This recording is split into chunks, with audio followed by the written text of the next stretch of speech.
ก่อนนอนคืนนี้ขอให้บุญรักษาเทวดาคุ้มครองเงินทองไหลเข้าบัญชีมีแต่สิ่งดีๆเข้ามาสู่ชีวิตให้หลับเป็นสุขตื่นเป็นสุขจงทุกท่านทุกประการเทินสิทธิกิจจังสิทธิกัมมังขอให้กิจการงานสำเร็จสิทธิการิยะ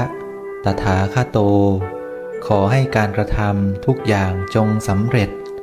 สิทธิเตโชชโยนิจจังขอให้มีอำนาจที่ยั่งยืนสิทธิลาโภนิรันตรังขอให้มีโชคมีลาภตลอดกาลนานสัพพสิทธิพระวันตุเตขอความสำเร็จทั้งหลายทั้งปวงนี้จงมีแก่ทุกท่านเทอญ